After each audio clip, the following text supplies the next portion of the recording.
Hey, welcome to the Criminal Defense Advocate. I'm attorney coach James Fifelski, and here we talk about all things related to criminal defense work among criminal defense attorneys, among those of you who are concerned about advocating for your clients in the criminal justice system and affecting true and lasting criminal justice reform.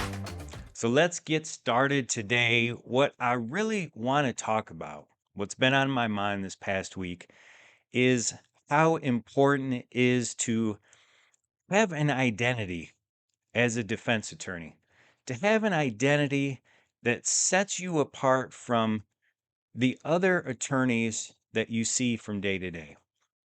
Because I think when you have an identity, when you know who you are, what you're about, and you have a determination to bring to bear your specific identity in the legal system when you represent your clients, that sets you apart somehow, that you will not only get better case results for your clients, you will not only be able to have a greater impact in your clients' lives because you're going to be more focused, but you will also develop a greater sense of purpose and of strength and confidence within yourself, which I think is one of the most important things that we all need as criminal defense attorneys because our work is challenging. It's personally taxing. It takes a lot of internal and personal energy to do the kind of work we do without getting burnt out when you've done it for years and even decades. And you see a lot of the same stuff, but with different people. It's so important that we not become so jaded by our work that we look at a new client the same way we look at an old client that maybe we lost the case for. And we think, well, we won't be able to win that kind of case because we lost it in the past. And so therefore we stop trying. We stop believing that something better can happen for our new client or for the next new client. And so identity is something. And when you think about what is it that you're all about as a criminal defense attorney, what is your specific focus in your work? Is it just taking what you learned in law school, the black letter law, how to understand case law and apply statutes and statutory interpretation to a particular set of facts? And kind of go through just a basic formulaic practice that we learned in law school? Or is it to take the technical part of what we learned in law school and that we get experience on a practical level during the first year, 2, 3 years of practice as attorneys, and then transform it by a more personal vision of what you want to be or become or what you want to accomplish in the criminal justice system in order to take what is sort of a bland vanilla set of techniques or tools and take your practice from being work as a technician, basically, somebody who applies a set of rules and techniques and processes to a new person's situation. Okay, that's sort of a vanilla model of identity as a lawyer, or let's say just as a criminal defense attorney, to something new, which is more powerful and will bring you more meaning and value and purpose and drive and motivate you to fight through the challenges of the justice system by having a more unique identity, by deciding what you will stand for in the criminal justice system. Is your identity something that you're aware of? Do you have an identity? It's an important question because I think so many of us attorneys, when we get busy with the practice of law, we don't take time to think about, what do I really stand for? What is my real purpose in the justice system? Who am I among my peers, other attorneys or judges that I know? How do I set myself apart? Because trust me, in the marketplace of attorneys and of people that need attorneys, if you don't set yourself apart somehow, you're going to have a hard time getting the right kind of people to call you who are going to pay for your services well, to pay you handsomely, to do a great job if you don't set yourself apart somehow. If you look into the freezer section at the supermarket and all you see is vanilla ice cream, which one are you going to buy? Probably the one that's the cheapest, unless you've tasted all of them and you know that the best one is more expensive, and so you'll buy it. But if you have never tasted all the ice cream before, then you're going to probably start out with one of the cheapest. Or maybe if you've been, your own past, how you were raised, was raised to be more careful about how you select your ice cream, you might read the fine print, you might read the ingredients. But unfortunately, a lot of people who face criminal charges in our society, in the US, and in probably other similar democratic countries, will look at price and they're going to try to figure out what's the best price, what's at least a decent quality for the lowest price. But if you, as a criminal defense attorney, want to set yourself apart from that, to remove price as an obstacle for new clients coming in to retain your services, then you have to have an identity. You have to have something that sets you apart from the rest of the other criminal defense attorneys in your area or even in your state. And the more you can set yourself apart by having a specific identity, the greater impact you'll be able to have. Not only because you'll bring in clients that will pay you more for your services because you have more confidence, because you have more power inherent in who you are, because you're more focused. If you're scattered by not having a specific focus, by not having a specific identity, then potential clients will come to you and you'll sound just like the three other attorneys they spoke to on the phone. But when you tell them something different based on even just a short phone call, that first 5 to 10 minute exposure you have with a potential client, and you tell them something like, I don't take very many clients because I prefer to focus on quality over quantity.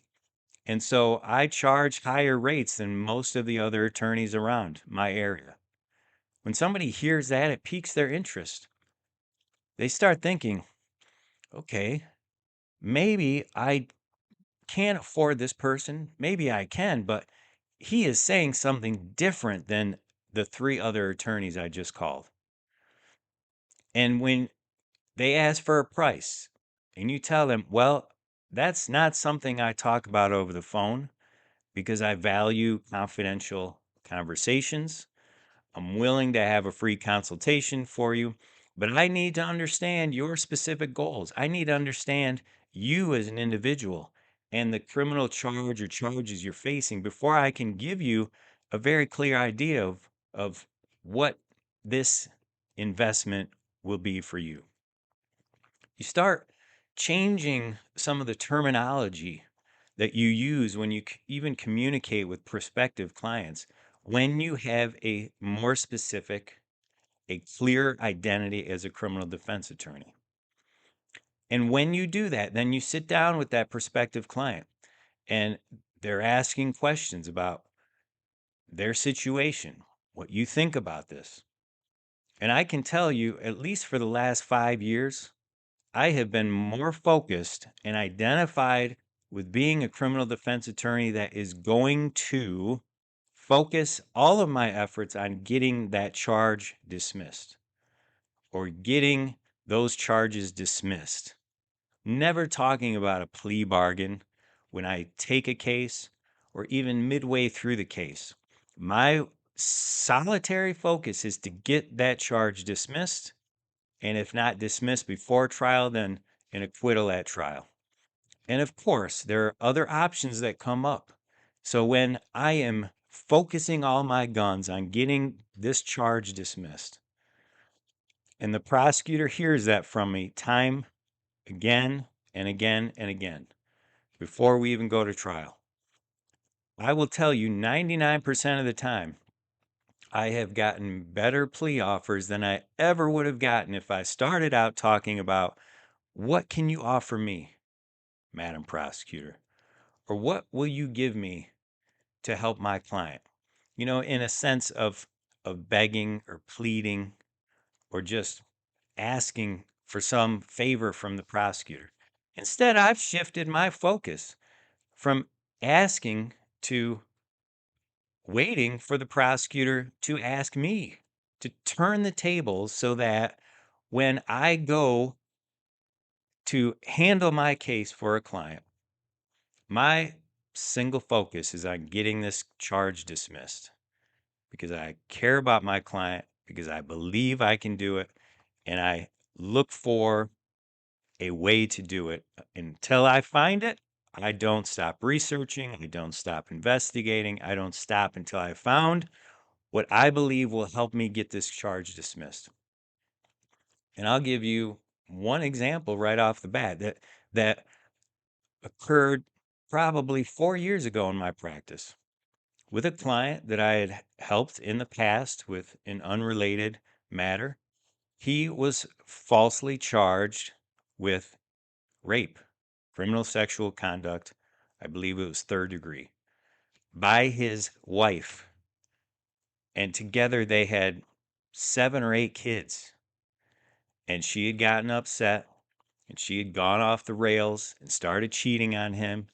And she thought the best way to take control and to take advantage of him in order to either get the kids or to get child support. I don't know exactly what her motivations were, but she thought somehow that by going to the police and telling them that she was raped by her husband and beat up, and then later he got charged with a CSC third degree and domestic violence. She thought that was her ticket to what I don't know, but to leveraging control. That was one of the things. And when I first talked to this client of mine, I said, listen, I hear what you're saying. He denied it up and down. I said, I hear what you're saying. It sounds like these are just totally false allegations. Of course, the police report was it included a lot of information that she reported that made it sound pretty bad. It made it sound like maybe she would be a credible witness. But as we went through and developed the investigation, and I got information from him, and I started digging into the records a little more, watching police video, it became clear to me that this was a totally false accusation. And so my determination to get those charges, two charges, one was a felony, one was a misdemeanor. One would have landed him in prison, and he would have been extended on the sex offender list. And by the way, he already was on the sex offender list. So of course the police presumed guilt from this guy, even though he had 7 or 8 kids with this woman. And the prosecutor also presumed guilt just because he was on the sex offender registry from some incident he had consensually when he was 17 years old with a 15-year-old that he dated. Regardless, because I had an identity which was I am going to fight for this client to a dismissal or acquittal, and I focused all of my effort and determination on that goal, I achieved it. It took us probably 10 months, but when you're willing to outrun and outwork and outpace and outmaneuver the prosecution, who may just want to believe the easy end goal or assume guilt, when we as criminal defense attorneys can leverage the power of the presumption of innocence and we can focus intently on a very specific goal like dismissal before trial, then prosecutors end up asking us to give them something. And I remember very clearly in this case, the first 3 to 6 months, the prosecutor had no interest in discussing a resolution of this case with me. And after the 6th to 8th month or so, he started reaching out to me to see if I would be willing to resolve it with some kind of a plea. And at one point, he even offered a reduced CSC charge. And I told him, no, not at all. We're not even going to talk about this because I believe in my client and I believe in the evidence that we have, and we're ready to go to trial if we need to. I would like you to dismiss these charges. I believe they're false accusations, and here's why. And I explained what I believed his wife's motivation was for this, so that the prosecutor could mull that over and start to rethink his position. And you know what? As we closed in on I think it was about the 9th or 10th month in this case, where we held fast, the prosecutor finally started to realize the truth of the situation. And in fact, I think after several conversations with my client's wife, he realized there was no credibility with this woman. There was only what seemed to be clear motive for fabricating a charge. And ultimately, he agreed to dismiss everything. So it went from prosecutors unwilling to even talk to me about a resolution to prosecutor offering some reduced resolution to, okay, we'll dismiss the charges. Your client doesn't have to plead to anything. And you know what? When I see a lot of other criminal defense attorneys talking to prosecutors in the courtroom or the hallway, and they're asking and begging and pleading for some kind of a deal as though they don't have anything to work with. I think part of the problem is that these attorneys just are not clear on their own identity, what they're about, what is their purpose. And so they struggle to feel confident. They struggle to feel a sense of leverage or power, even though when we really understand the power of the presumption of innocence, that itself gives us a dynamism and a strength that can really change the outcome of our cases in many, many ways that I think most defense attorneys have not tapped into. So I think if you are a criminal defense attorney, and if you're somebody who is struggling to really feel a sense of purpose or a sense of a clear goal with your cases, you feel like you're just going from one case to another, and they're all starting to run together as though it's just Groundhog Day all over again, then I want to recommend and urge you to start thinking about your identity. What is your identity? Are you someone who just wants to go to work and put in your time and open and close files and never talk to those people again? Or are you someone that wants to connect on a deeper level, wants to be the caring attorney who cares enough to understand your client's life, her life story, maybe struggles with addiction, maybe problems with bad parents who might have had addiction or other issues. So many of our clients have parents who were in prison or are in prison. They really weren't even raised by parents or especially by two parents. Are you the kind of attorney that really wants to have compassion for those who are struggling in society? Are you the kind of attorney who wants to go and fight for the rights of people who are falsely accused? I know some attorneys, they focus their practice on fighting to protect against false accusations against men. You could do the same thing with women. You could do the same thing with DUIs, protecting against unlawful stops, unlawful arrests, unlawful targeting. At one point in my career, and this actually started right after I opened my own practice, which is now about 12 years ago, our state, Michigan, had just passed the medical marijuana laws, like other states around the country began to do so back in 2008, 2009.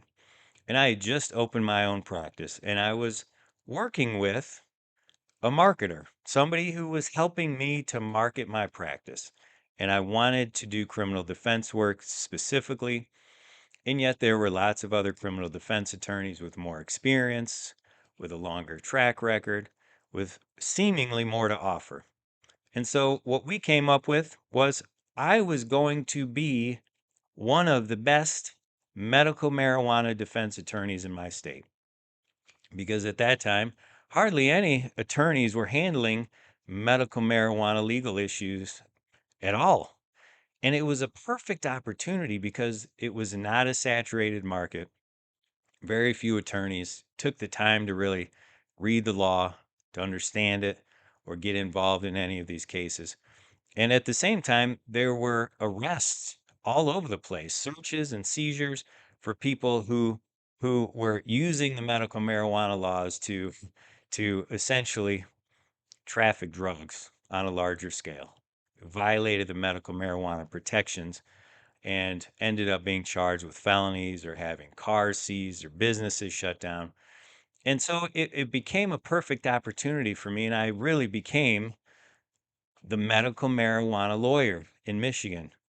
And there were only 3 or 4 of us at the time. And wasn't somebody that used marijuana, but I could just see that as a business idea, as an identity for myself at this opportune time back around 2009, 2010, right when I was opening my own practice, there was a massive opportunity for a legal specialty and an expertise in criminal defense, but that was more nuanced and more specialized, and it had to do with medical marijuana defense. And what was most challenging for me was that I didn't consider myself a real expert in medical marijuana laws. And yet, my marketing consultant pushed me and said, listen, this is a great opportunity. I think you can really make this work. And he also pushed me to charge more. You know, when other attorneys were charging like 250 an hour, or maybe if it was a flat rate, 2,500, 3,000 for a typical, even low level felony. He pushed me to charge 450 an hour. And I thought, not even these retired judges that I see in my area around Ann Arbor, Detroit, charge 450 an hour. You're crazy. I was in my 30s. I had maybe 10 years experience as an attorney. And I did not feel the confidence that he was pushing me to have until I learned that when I developed my own identity, when I told myself, I can do this, I can be this kind of attorney, and each day reminded myself what my identity was. Once I made a decisive act to be that person, to take that identity, almost like a superhero, Spider-Man. Got this young kid who's bitten by a spider, and he goes from being shy and lacking confidence to being strong and quick and having abundant confidence. And of course, we don't have superhero skills, but the truth is, when you make a decision about your identity as a criminal defense attorney, you actually start to become that person easier and faster when you remind yourself that this is who you are. You decide this is who you are, and then you remind yourself this is who you are. And day in and day out, you seek to achieve the status that you decided to be. I wanted to be the best medical marijuana defense lawyer in Michigan. And so I would remind myself that I was. but I would also work hard to study the statutes in each and every case that came out of either the Court of Appeals or Supreme Court in Michigan related to medical marijuana. I would read it as soon as it was issued. I had one of my law clerks compile a portfolio of all of the cases dealing with medical marijuana that had come out as this progressed, and I continued to develop my practice. So I had a binder that was probably 500 pages with all the medical marijuana cases dealing with all different topics. And it gave me then more confidence to believe that I really was an expert in this field, that my identity was the best medical marijuana defense lawyer in Michigan. And you know what? Crazy things started happening. I even got calls from staff at the medical marijuana program in the state of Michigan. They would call me asking for advice, asking for guidance unofficially. And so when you discover the power of identity as a criminal defense attorney and you make a decisive act to put that identity on and then remind yourself consistently that this is who you are, this is who I am, then you transform your practice because you set yourself apart from all the other vanilla ice cream defense attorneys out in the community. And you become whatever flavor you want to become. Maybe it's Rocky Road. Maybe it's caramel turtle tracks, moose tracks, whatever it is, something that is bold and has flavor and excitement because we also need the motivation and the excitement, something that's going to get us fired up and inspired to get up another day and to go fight in what is a difficult career, to avoid burnout, to avoid just fizzling out and checking in and checking out from our job, to have more of a profession and a career that gets us excited. We need to have an identity, something we're excited about. So I really want to encourage you, if you're a defense attorney who's struggling, think about your identity. Is your identity lacking? Or maybe it's suffering. Or maybe an identity that you once had no longer works, no longer makes sense. Maybe because you've gotten older, or maybe because there's changes in the market. Your identity as a criminal defense attorney is related to your profession. It's not all encompassing. It doesn't mean you have to change your entire internal structure as a person, but it means how you interact with people as a defense attorney matters. And the more you have a clear, focused identity, the greater your vision will be, the more purpose and motivation you'll have in your professional work as a defense attorney, and the more powerful you will be in terms of case results, which ultimately loops back to you being able to charge higher fees, get paid what you're worth because you're making a bigger impact. Because people would rather have Rocky Road if they can afford it than just vanilla. People would rather have moose tracks or what's the latest Ben and Jerry's flavor than they would vanilla ice cream. And the same is true, but you've got to switch it up. Get away from just vanilla flavored ice cream as a defense attorney and become the moose tracks or the Rocky Road or the Superman so that you can make a difference and live in power and purpose by transforming your identity. Hey, I'm really excited that you stayed with me this long.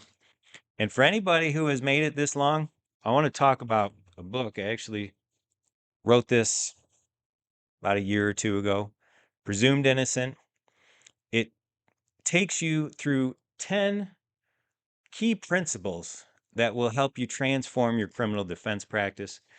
And I wrote it as I was seeking clarity on what helped me build a successful criminal defense practice well into six figures, even while I'm raising 10 children, have a busy schedule, and have slowly developed processes, some of which I wasn't even aware of until I wrote it in this book,